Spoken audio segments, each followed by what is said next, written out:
La idea es continuar con nuestro estudio.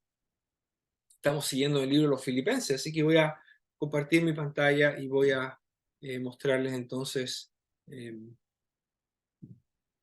pasaje. Vamos a leer en el capítulo 3. ¿Pueden ver el texto?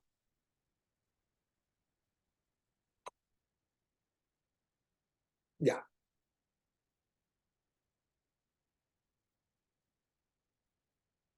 ahí lo tengo al máximo. Acuérdense que la carta que el apóstol Pablo escribió a esta iglesia es una carta que resalta entre sus temas principales la necesidad de tener un carácter como el del Señor. Y el carácter del Señor se destacó por su humildad. La humildad termina siendo el ingrediente fundamental para que los creyentes podamos eh, seguir sirviendo al Señor juntos.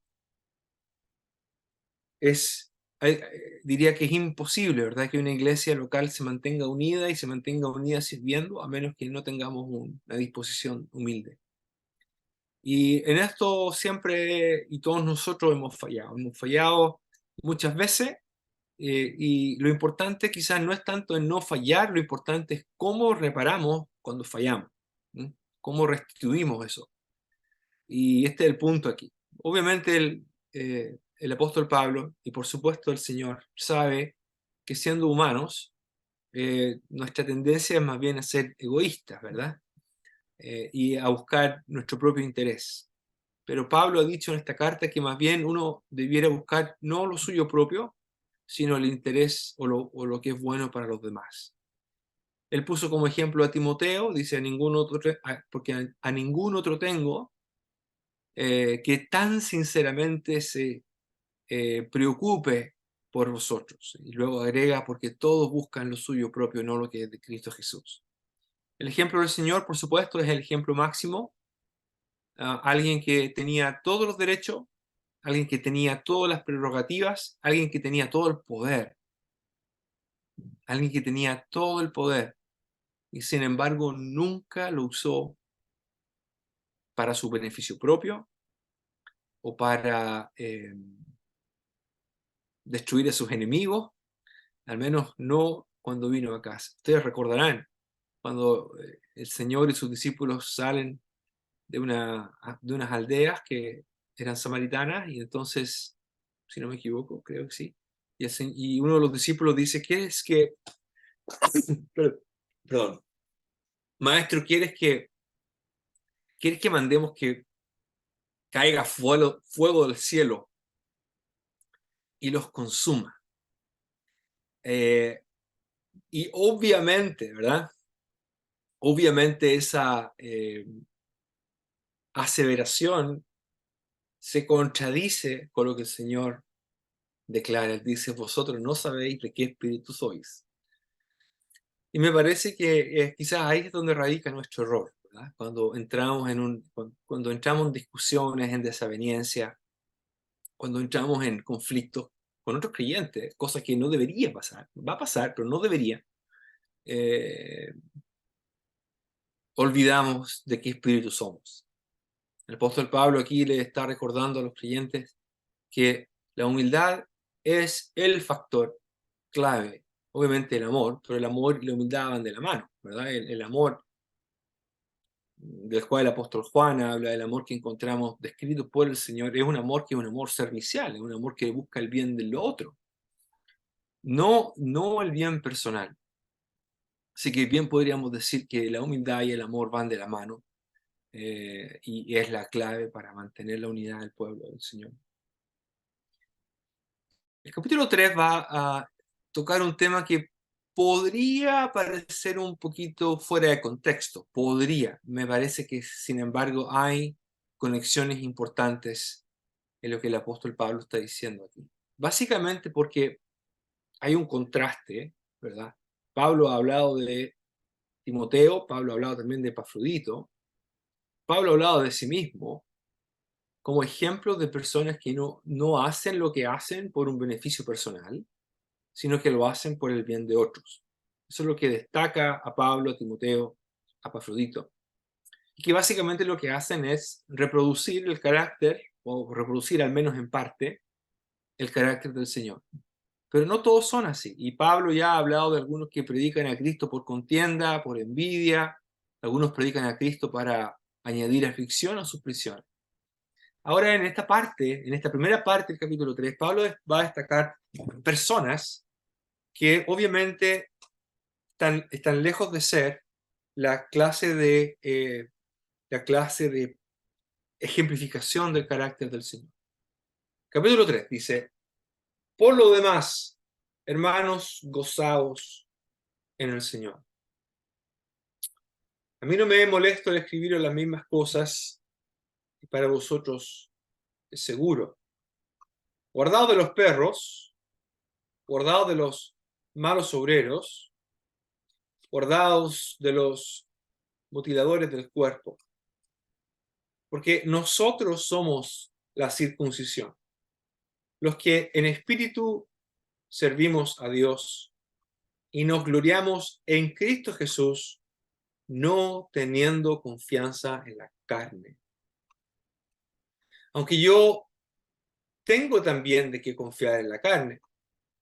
Si alguno piensa que tiene de qué confiar en la carne, yo más. Circuncidado al 8º día, del linaje de Israel, de la tribu de Benjamín, hebreo de hebreos, en cuanto a la ley, fariseo, en cuanto a celo, perseguidor de la iglesia, en cuanto a la justicia que es en la ley, irreprensible. Pero cuántas cosas eran para mí ganancia, las he estimado como pérdida por amor de Cristo. Y ciertamente aún estimo todas las cosas como pérdida por la excelencia del conocimiento de Cristo Jesús, mi Señor, por amor del cual lo he perdido todo y lo tengo por basura para ganar a Cristo. Y ser hallado en él, no teniendo mi propia justicia, que es por la ley, sino la que es por la fe de Cristo, la justicia que es de Dios por la fe, a fin de conocerle y el poder de su resurrección y la participación de sus padecimientos, llegando a ser semejante a él en su muerte, si en alguna manera llegase a la resurrección de entre los muertos. No que lo haya alcanzado ya, y que ya sea perfecto, sino que prosigo para ver si logro asir aquello para lo cual también fui asido por Cristo Jesús. Hermanos, yo mismo no pretendo haberlo ya alcanzado. No, la idea es, no cuento. ¿No? Yo mismo no cuento con haberlo alcanzado. No lo doy como algo que ya he hecho. Sin embargo, una cosa hago, olvidando ciertamente lo que queda atrás y extendiéndome a lo que está delante, prosigo a la meta, al premio del supremo llamamiento de Dios en Cristo Jesús. Así que todos los que somos perfectos, esto mismo sintamos. Y si otra cosa sentís, esto también os lo revelará Dios. Pero en aquello a lo que hemos llegado, noten ustedes cómo vuelve a introducir el tema de la unidad. Pero en aquello que hemos llegado, sigamos una misma regla, sintamos una misma cosa. Hermanos, sed imitadores de mí y mirad a los que así se conducen según el ejemplo que tenéis en nosotros. Porque por ahí andan muchos, de los cuales os dije muchas veces, y aún ahora lo digo llorando, que son enemigos de la cruz de Cristo, el fin de los cuales será perdición, cuyo Dios es el vientre, y cuya gloria es su vergüenza, que solo piensan en lo terrenal. Mas nuestra ciudadanía está en los cielos, donde también esperamos al Salvador, al Señor Jesucristo, el cual transformará el cuerpo de la humillación nuestra para que sea semejante al cuerpo de la gloria suya, por el poder con el cual puede también sujetar a sí mismo todas las cosas. Señor, diga su palabra. Hemos leído todo el capítulo porque obviamente es relevante para entender qué es lo que Pablo está tratando aquí. No vamos a ver todo el capítulo por lo demás, ¿cierto? Pero sí vamos a intentar vincular con lo que ya él ha venido hablando y explicar lo que él dice en este capítulo. Mencioné mientras leía que hay estas referencias importantes al tema de la unidad, ¿eh? De haber llegado a una misma cosa, de seguir pensando en la misma cosa, de intentar lograr unidad y tratar de lograr una, una asociación tal cual se espera en la existencia de los creyentes, en la coexistencia de los creyentes entre sí. Por estos días yo sigo las noticias en Chile, ¿verdad? Y uno de los temas que aparece es que nadie logra ponerse de acuerdo en nada. Y se intentan buscar reconciliaciones, pero no se puede y no sé cuándo se va a poder. Todavía existen visiones muy polarizadas, en mi opinión, que es una opinión personal, opiniones que están marcadas por lo que cada uno piensa, en el fondo, ¿verdad? Y bueno, sería bonito que en algún momento nuestro país pudiera tener unidad otra vez. Que estas cosas pasen en un país, Chile no es el único país que experimenta estas cosas. Hay muchos países que están divididos entre sí. Que estas cosas pasen en un país, que estas cosas pasen en un partido político, que estas cosas pasen en una escuela, en un colegio. Eh, eh, Uno puede entender perfectamente que esto pase, pero que pase en una iglesia, ahí hay cosas diferentes, porque, de nuevo, nosotros tenemos los recursos dados por el Señor para poder vivir, no simplemente en paz, paz como sinónimo de una tensa calma, sino más bien una forma de coexistencia a lo que nosotros llamamos comunión. Comunión. Bueno, ahora en el capítulo 3 el apóstol Pablo va a parte hablando de algunos que son enemigos de la cruz de Cristo. Se destacan, o lo que destaca de estas personas por ser enemigos de la cruz de Cristo, es que están buscando siempre una cuestión personal. Ahí está el contraste. Están buscando siempre una clase de ganancia personal. La ganancia no necesariamente es una ganancia monetaria. A veces la clase de ganancia que ellos buscan es una ganancia en cuanto a posición, poder, control, influencia. Hay personas que les gusta eso, personas que les gusta controlar todo. Bueno, difícilmente alguien así puede servir en una iglesia local, porque la iglesia local se tiene que destacar por tener miembros que no buscan lo suyo propio, sino que buscan el beneficio de todos. No el beneficio de algunos, el beneficio de todos. Pablo reconoce aquí, interesante que menciona el tema del gozo, este es uno de los temas que aparece de manera recurrente en la carta. No es sorprendente que una de las primeras cosas que se pierda en una iglesia local cuando hay problemas como los que tienen en Filipos, principalmente gatillado por estas dos hermanas, Evodia y Sinti, que no es sorpresa que el gozo esté ausente. El gozo está ausente. Donde hay unidad hay gozo. Donde hay armonía hay gozo. Donde no hay conflicto hay gozo. Y Pablo obviamente reconoce que es un gozo que no es solamente producto de la armonía. Ojo, que aquí no tiene que ver con gozo. Bueno, ahora estamos contentos porque se fueron los conflictivos, ¿verdad? Entonces ahora tenemos gozo. Finalmente tenemos paz, finalmente tenemos gozo. Esta es una clase de gozo que no se manifiesta por la ausencia de los que causan el conflicto, más bien es una clase de gozo que es resultado de la obra del Espíritu y que busca o debería buscar la reconciliación con todos. Pero obviamente cuando ocurren cosas como las que están pasando en Filipo, una de las cosas que se pierde es el gozo. Pablo reconoce que esto no es la primera vez que lo dice. A mí no me es molesto el escribir las mismas cosas y para vosotros es seguro. La Nueva Traducción Viviente dice, nunca me canso de decirles estas cosas y lo hago para proteger su fe. La NBI dice, para mí no es molestia volver a escribirles lo mismo y a ustedes les da seguridad.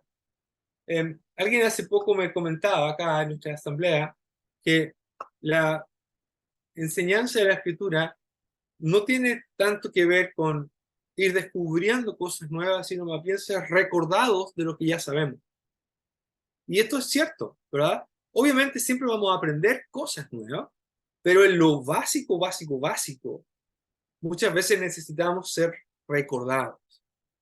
Por estos días he estado pensando mucho y sigo pensando en esta pregunta. ¿Qué es lo más importante? ¿Qué es lo más importante que Dios espera en cuanto a sus hijos? ¿Qué es lo más importante? No sé si se puede abrir el micrófono y si alguien quiere responder esa pregunta. ¿Qué es lo más importante que Dios espera de su pueblo? En cuanto a su pueblo. ¿Qué es lo iba a decir así, pero no lo quería decir así, pero lo voy a decir para que sea más fácil. ¿Cuál sería el mandamiento número uno? ¿Cuál es el mandamiento número uno? Llamar a uno al otro.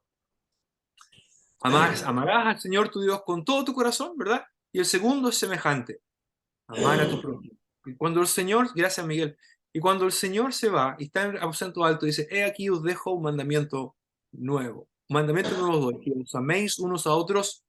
Eso no es nuevo. ¿Qué es lo nuevo? Como yo os he amado. Ya no es amar simplemente al prójimo, es amar como el Señor nos amó. Sí, hermanos, creo que hemos pecado de olvidar lo más importante. Lo más importante. Lo más importante para Dios no es que prediquemos el Evangelio. Eso no es lo más importante. Lo más importante es que nos amemos unos a otros. ¿Por qué? Porque el amor fraternal se convierte en una predicación de por sí. ¿Se acuerdan lo que el Señor dijo? En esto conocerán en esto conocerán que sois mis discípulos, si os amáis unos a otros. Pero hemos olvidado esto. O al menos no somos recordados de esto, ¿no? O no le tomamos el peso suficiente de lo que implica el amarnos unos a otros. Y bien sabemos que amarse unos a otros no tiene que ver con caerse bien, no tiene que ver con juntarme con los que piensan como yo. Señora, el Señor demostró qué clase de amor es este, cuál es el alcance del amor. Es una clase de amor que está dispuesto, debería estar dispuesto, a dar la vida incluso por, por su hermano o por su hermana. Digo esto porque Pablo dice, a mí no me es molesto el escribir las mismas cosas, si ustedes lo saben, no es nuevo. Que ustedes piensen más en los demás y no tanto en ustedes mismos, que sean humildes, que ustedes practiquen el amor que el Señor espera que practiquemos. Eso no es algo nuevo, no es una novedad. Es, sin embargo, lo más fundamental y hemos pecado en esto. Una vez que Pablo agrega esta nota de que él les va a escribir y les va a repetir lo mismo porque para ellos es bueno, es para ellos seguro, agrega una triple advertencia. O uno podría decir que es una advertencia dividida en tres. Porque es posible que Pablo esté pensando aquí en un mismo grupo de personas. Cuando dice guardado de los perros, ¿verdad? No está diciendo, oiga, tengan cuidado cuando ande por la calle y no lo vaya a morder un perro. Noten que esto es lo que hace, es lo que hace la Nueva Traducción Viviente cuando dice, cuídense de esos perros. Los pone con, entre comillas, y coloca este calificativo, esos. Cuídense de esos perros, es decir, de esa gente que hace lo malo, esos mutiladores que les dicen que deben circuncidarse para ser salvos. Creo que la NTV hace un muy buen trabajo aquí en explicar qué es lo que Pablo tiene en mente con esta triple exhortación. No hay un conector entre cada frase, no hay un y, por ejemplo. Son tres frases que carecen de conector. Cuidado de los perros, cuidado de los obreros malignos. Aquí, los malos obreros no tienen que ver con este obrero es ahí nomás, en Maleque, no es muy bueno. No tiene que ver con la calidad del servicio, tiene que ver con el carácter del obrero. ¿Okay? El vocablo para malos aquí es un adjetivo bastante común, eh, kakos, el adjetivo kakos, es un obrero que sirve u obra con malos propósitos. Por eso es que la NTV hace muy bien al decir esa gente que hace lo malo, esa gente que hace lo malo. La NBI dice, cuídense de esos perros, cuídense de esos que hacen el mal. Es muy interesante que toda esta gente que Pablo tiene en mente eran conocidos posiblemente de la iglesia. Quizás eran miembros de la iglesia. Quizás son personas que se parecen a los que Pablo tiene en mente cuando él habla de aquellos que predican a Cristo por contienda, en el capítulo 1. Obviamente esos que predican por envidia, por contienda, no están en Filipos, ese es mi entender. Pablo está escribiendo de su encarcelamiento en Roma y por tanto él habla de su contexto allí, pero Pablo tiene en mente esa misma clase de persona, es una clase de persona, es un tipo de persona que se comporta de cierta manera, que se comporta exhibiendo ciertas características. Lo primero que Pablo menciona, obviamente, que es lo que ellos promueven la circuncisión. Promueve la circuncisión. Y promueven la circuncisión porque están buscando gloriarse. ¿En qué? Están buscando gloriarse en cuántos adeptos tienen, cuántos han conseguido para que se circunciden. Hay cierta similitud con lo que Pablo escribe a los Gálatas, cuando dice que hay hombres, hay personas falsos, bueno, no sé si falsos o no, a lo mejor eran creyentes que estaban confundidos todavía, pero estaban causando daño, y con su enseñanza de que tenían que circuncidarse. Pablo dice a los Gálatas que ellos lo único que buscan hacer es gloria personal, prestigio personal a costa de ellos, a costa de obligarlos a hacer algo que no están obligados a hacer. Aquí en Filipenses, Pablo tiene al parecer la misma clase de gente, falsos obreros, no sé si falsos, pero son malos. Pablo habla de ellos como personas cuyo Dios es el vientre. ¿Son creyentes? No lo sé. Da la impresión que no, Pablo no enfatiza ni aclara eso, simplemente advierte que tengan cuidado con esta clase de personas. ¿Por qué le llamará perros?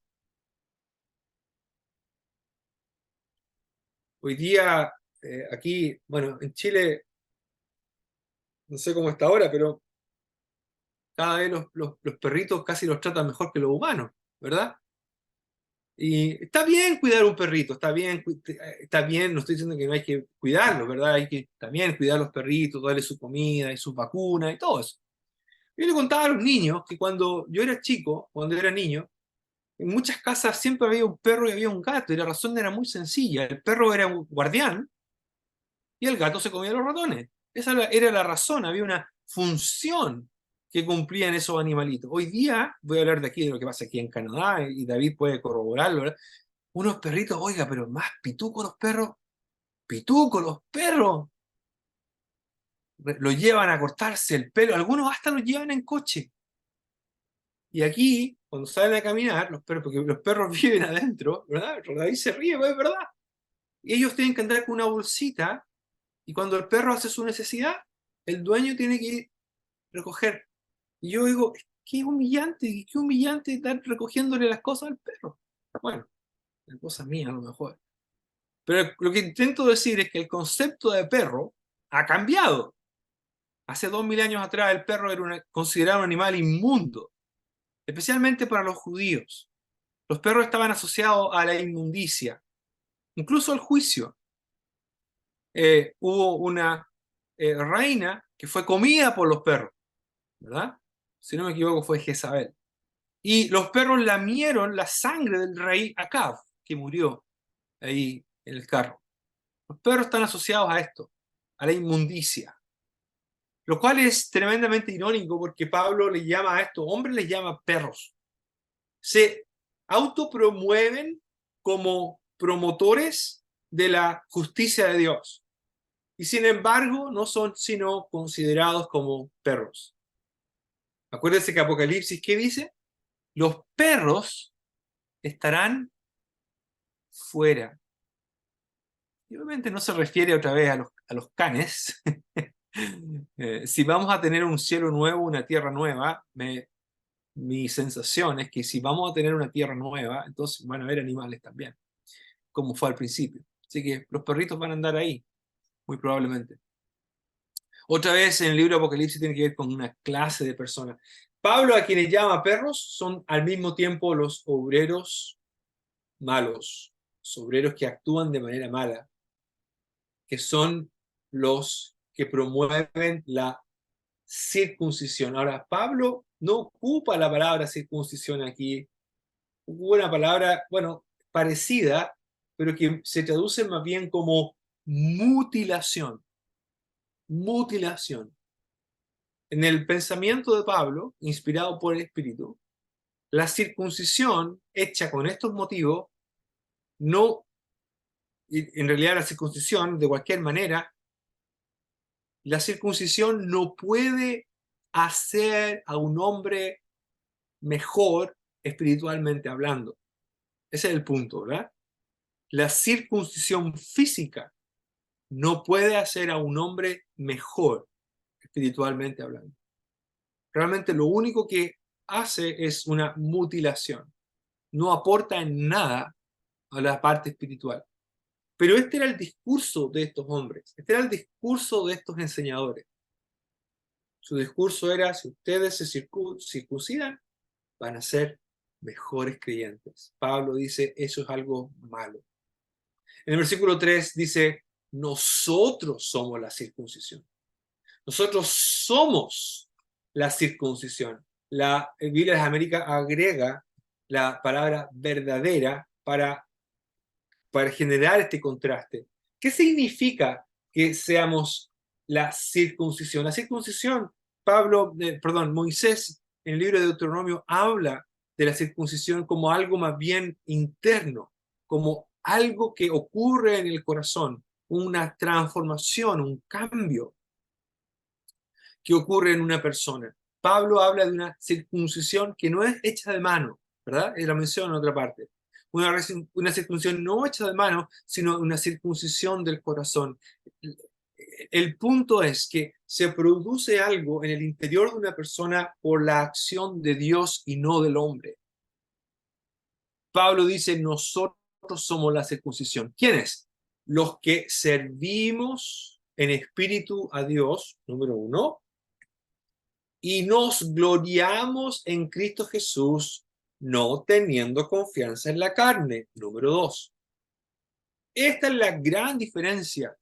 ¿Por qué los creyentes deberían caracterizarse por ser humildes? ¿Por qué? Primero, porque cualquier cosa que hacemos para Dios, lo hacemos gracias a su Espíritu. Servimos a Dios en espíritu. Y número 2, si nos vamos a gloriar, nos gloriamos en Cristo Jesús, no en nuestros méritos personales, no en nuestras capacidades, no en nuestros logros. ¿Se da cuenta? No hay lugar para el orgullo en la iglesia. No hay lugar porque no tenemos nada de qué gloriarnos. ¿De qué nos podríamos gloriar? ¿De qué? Si es que podemos hacer algo bueno, si es que podemos prestar un servicio en la iglesia o para otros, si podemos hacer algo que contribuya a la iglesia, cualquier cosa buena que podamos hacer, no es por nuestra propia capacidad, no es por nuestra fuerza, no es por nuestro talento, por el Espíritu. ¿Cómo entonces yo podría tener un carácter altivo? ¿Cómo podría yo tener un carácter orgulloso? ¿Servimos a Dios en espíritu? Es decir, probablemente en el espíritu, por el espíritu. Y número 2, ¿nos gloriamos? Sí, por supuesto que sí que nos gloriamos, pero no nos gloriamos en nosotros, no confiando en nuestras capacidades, sino que nos gloriamos en Cristo Jesús. Pero estos hombres, los que enseñaban esto, y esto es lo que hace, y ustedes me han escuchado muchas veces hablar, vimos Gálatas, me han escuchado hablar del concepto del legalismo. El legalismo, eso es lo que es. El legalismo es personas que se, que se creen superiores espiritualmente a otros. Ese es el legalista. Y se siente superior porque en su imaginación, en su mente, cumple y hace cosas que los otros no hacen. Por tanto, él es, es superior. Es superior. Se glorían de lo que hacen. Se glorían de lo que hacen. Sin embargo, el apóstol Pablo dice, mire, si hay alguien que quiere, si hay alguien que quiere entrar en ese terreno, ¿ya? Si alguien quiere entrar en la conversación de gloriarse en la carne, si alguien quiere entrar en la conversación de cuántos méritos tengo para ser el favorito del Señor, por la cantidad de cosas que he hecho que son totalmente aplaudibles y que son un verdadero logro en lo religioso, si hay alguien que ha tenido logros, ese soy yo. Eso es lo que dice Pablo aquí. Aunque yo tengo también de qué confiar en la carne, dice el versículo 4. Si alguien quiere confiar en la carne, si alguien quiere confiar en sus propias capacidades, bueno, yo soy el campeón. La nueva traducción viviente dice, si alguien pudiera confiar en sus propios esfuerzos, ese sería yo. La NBI dice, yo mismo tengo motivos para tal confianza. Si cualquier otro cree tener motivos para confiar en esfuerzos humanos, yo más. ¿Se entiende? En una iglesia local, hermano, no hay tal cosa. Nunca debiera existir tal cosa como yo he servido al Señor aquí por 20 años. Yo estoy hecho todo esto. Yo me encargo de esto. Y gracias a mí, he escuchado esas cosas en mi vida como creyente. Las he escuchado. Y, no sé, quizás debía haber dicho algo cuando lo escuché, pero en ese momento no, me daba pena escucharlo. ¿Verdad? Incluso uno puede hablar de mi ministerio, este es mi ministerio, ¿verdad? Mi ministerio, este es mi ministerio. Y no es mío, no es mío. Soy un siervo, eso es todo. Como usted es un siervo y una sierva. Llamado a cumplir diferentes áreas. Pablo dice, si alguien quiere jugar este juego, ¿sí? Si alguien quiere jugar este juego, si alguien quiere entrar en esta discusión de quién tiene más mérito para sentirse seguro y confiado por sus capacidades y sus logros en la carne, yo les gano a todos. Miren, versículo 5, circuncidado al octavo día. Circuncidado al octavo día. Del linaje de Israel. De la tribu de Benjamín. Esto es importante.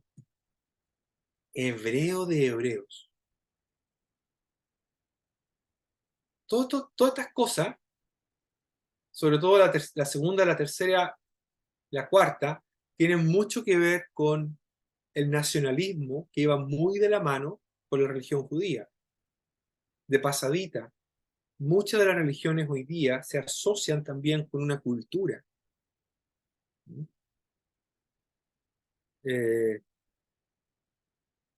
La China se asocia, el budismo se asocia con China, el mundo musulmán se asocia con una cierta parte de este planeta, cierta áreas de nuestro planeta, países, naciones. Muchas veces va de la mano con lo cultural. Pablo dice, primero que todo, hablando de su circuncisión, oiga, circuncidado al octavo día. Pablo, al decir que está circuncidado al octavo día, ¿qué está diciendo? Pablo no. Un bebé de 8 días no puede decir, la ley de Moisés dice que tienen que circuncidarme, así que llévenme a circuncidar. ¿Verdad que no? Por tanto, cuando Pablo dice circuncidado al octavo día, ¿qué está diciendo? Mis padres eran celosos. Y Pablo no era de Israel. Pablo nació fuera de Israel, Pablo de Tarso. Sin embargo, sus padres eran judíos, practicantes y piadosos. Al octavo día fue circuncidado. Totalmente rigurosos. Segundo lugar, del linaje de Israel y de la tribu de Benjamín. No sé, esto realmente es algo que yo no sé, ¿qué tan difícil podría haber sido trazar el linaje de alguien? Pero el hecho de ser de la tribu de Benjamín, Pablo está diciendo, mi linaje como israelita ni siquiera está en duda. Mi linaje es limpio, mi linaje es puro. Interesante. Acuérdense que cuando Israel se dividió, el reino del norte fue al exilio con los asirios y poco se sabe de ellos después. El reino del sur también fue al exilio y parte de ellos son los que vuelven a Judá. ¿Cuál era el reino del sur? Bueno, Judá y Benjamín. Judá y Benjamín, esas eran las dos tribus del sur. Por tanto, Pablo está diciendo, yo puedo probar mi linaje. Yo puedo probar de dónde vengo. ¿Habrá sido Pablo descendiente de Saúl mismo?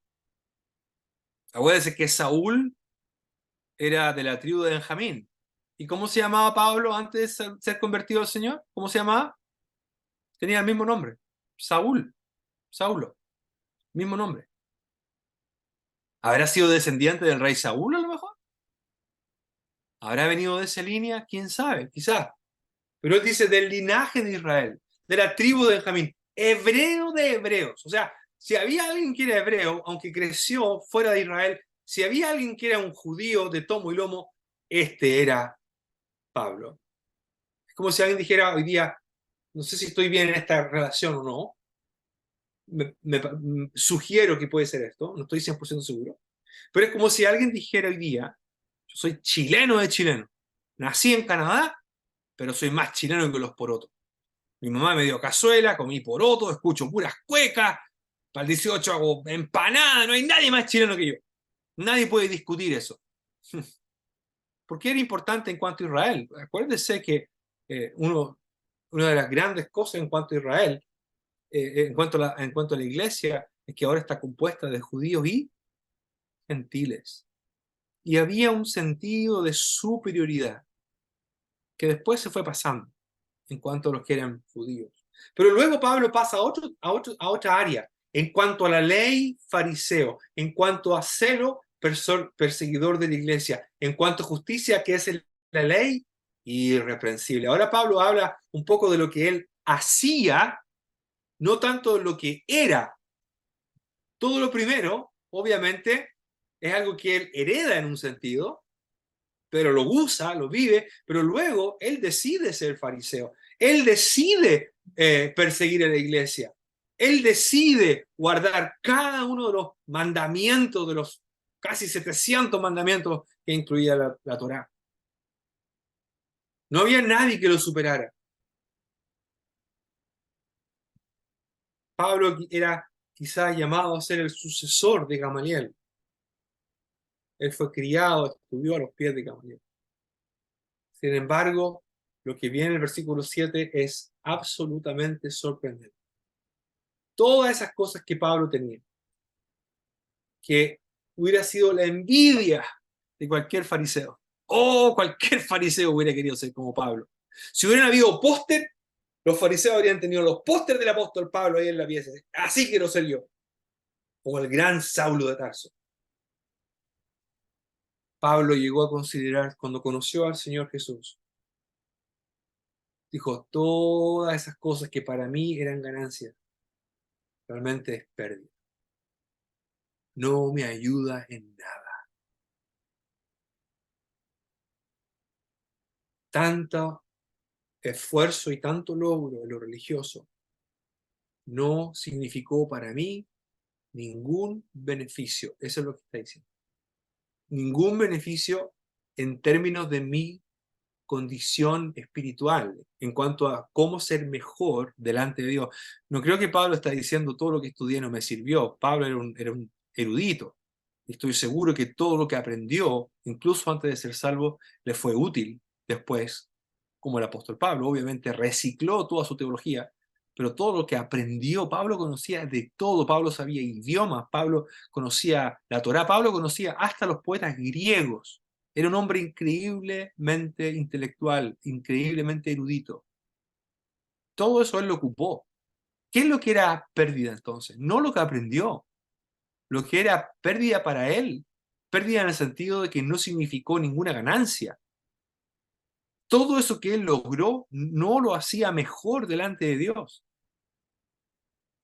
Y eso es lo que estos falsos maestros estaban intentando hacer. Estaban promoviendo la circuncisión principalmente como si eso fuera lo que era fundamental, necesario para poder tener una mejor relación con Dios. Pablo dice, no, todo eso no sirve, porque en la iglesia no hay lugar para el orgullo. Nadie va a poder gloriarse, nadie va a poder estar en la presencia de Dios y decir, bueno, yo ayudé a Dios para poder estar aquí, ¿no? Yo hice un montón de mi parte para poder estar aquí, por gracia. No solamente la salvación es por gracia, hermanos y hermanas, la vida cristiana también es por gracia. No hay lugar para el orgullo. Muy bien, vamos a entrar a estos pasajes con más detalle la próxima vez que nos juntemos. Por ahora vamos a quedar hasta aquí. Padre, gracias por tu Hijo, el Señor Jesús. Pablo el apóstol dice, nos gloriamos en Cristo Jesús.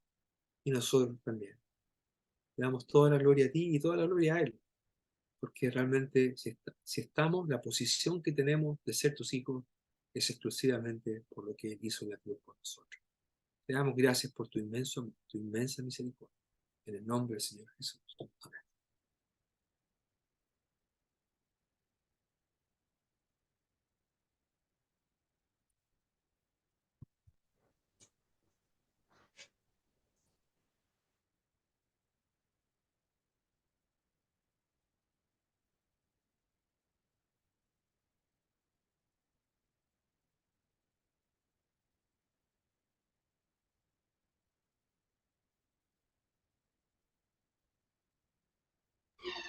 Hermano Pablo, ¿me puedes soltar en la pantalla, por favor? Ahí va. Ok. Ahí sí. Perdón.